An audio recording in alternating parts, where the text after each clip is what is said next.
ಸಖತ್ ಖಾರ ಬಣ್ಣ ಮತ್ತು ರುಚಿ ಆಚಿ ಚಿಲ್ಲಿ ಪೌಡರ್. ನಮ್ಮ ಪಕ್ಷದ ನೂತನ ಅಧ್ಯಕ್ಷರಾದಂಥ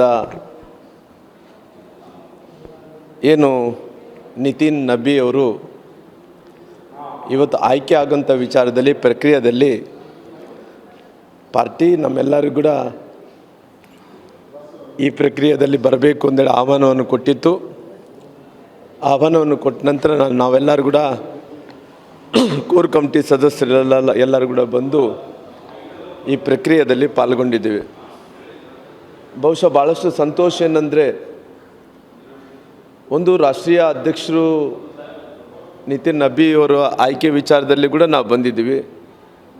ಕರ್ನಾಟಕದಲ್ಲಿ ಕೂಡ ಇನ್ನು 2 ವರ್ಷ ಒಳಗಡೆ ಚುನಾವಣೆ ಇರೋ ಕಾರಣ ನಮಗೆ ಭಾಳಷ್ಟು ಒಂದು ಸ್ಫೂರ್ತಿ ಮತ್ತು ಶಕ್ತಿ ಬಂದಂತಾಗುತ್ತೆ.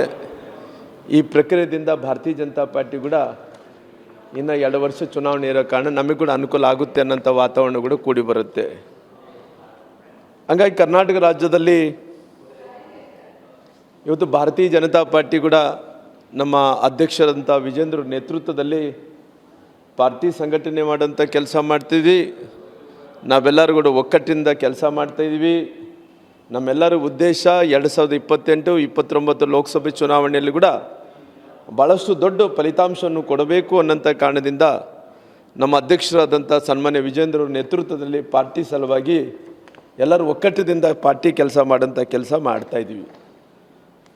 ಇವತ್ತು ನಾವೆಲ್ಲರೂ ಕೂಡ ಒಗ್ಗಟ್ಟಿನಿಂದ ಕೆಲಸ ಮಾಡೋಂಥ ಟೈಮಲ್ಲಿ ಕೂಡ ಕರ್ನಾಟಕ ರಾಜ್ಯದಲ್ಲಿ ಕಾಂಗ್ರೆಸ್ ಸರ್ಕಾರ ಅಧಿಕಾರಕ್ಕೆ ಬಂದ ನಂತರ 2.5 ವರ್ಷಗಳ ಕಾಲ ಆಗಿದೆ. ಕರ್ನಾಟಕದಲ್ಲಿ ಇವತ್ತು ಲಾ ಆ್ಯಂಡ್ ಆರ್ಡರ್ ಕಂಪ್ಲೀಟಾಗಿ ಕೊಲ್ಯಾಪ್ಸ್ ಆಗಿಬಿಟ್ಟಿದೆ. ಕರ್ನಾಟಕದಲ್ಲಿ ಕಾನೂನು ಸುವ್ಯವಸ್ಥೆಯನ್ನು ಹದಗೆಟ್ಟಿಗೆ ಹೋಗಿದ್ದೇನೋ, ಇವತ್ತು ಪ್ರತಿನಿತ್ಯ ಕೂಡ ದರೋಡೆಗಳಾಗ್ತಾಯಿದ್ದಾವೆ, ಕೊಲೆಗಳಾಗ್ತಾಯಿದ್ದಾವೆ, ಭ್ರಷ್ಟಾಚಾರಗಳಾಗ್ತಾಯಿದ್ದಾವೆ, ಎಲ್ಲ ಇಲಾಖೆಗಳಲ್ಲಿ ಭ್ರಷ್ಟಾಚಾರಗಳಾಗ್ತಾಯಿದ್ದಾವೆ.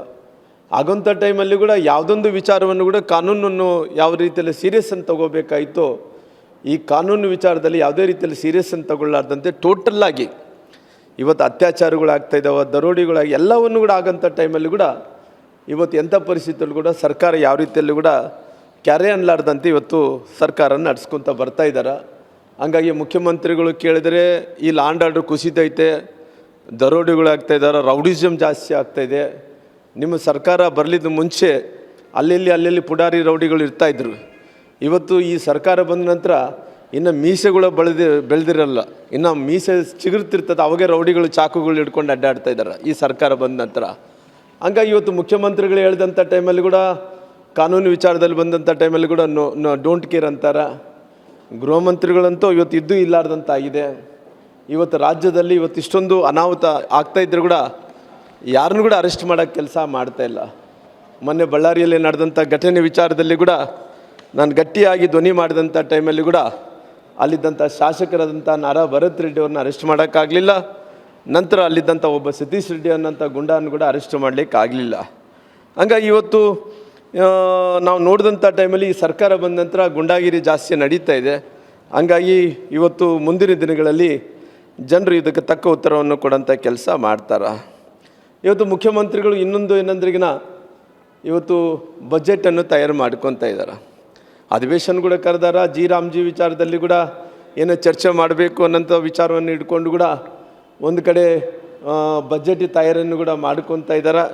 ಈ ಬಜೆಟ್ ತಯಾರು ಮಾಡ್ಕೊಂಡಂಥ ಸಂದರ್ಭದಲ್ಲಿ ಕೂಡ ಇವತ್ತು ಬಹುಶಃ ಇವತ್ತು ಸರ್ಕಾರ ಅನ್ನೋಂಥದ್ದು ಇವತ್ತು ಕೇವಲ ನಡಿಬೇಕಾದ್ರೆ ನಡೀತಾ ಇದ್ದಾಗಲೇ ಯಾವುದೇ ರೀತಿಯಲ್ಲಿ ಕೂಡ ಜನರಿಗೆ ಅನುಕೂಲ ಆಗಬೇಕನ್ನೋಂಥ ವಿಚಾರವನ್ನು ಕೂಡ ಆಗ್ತಾಯಿಲ್ಲ.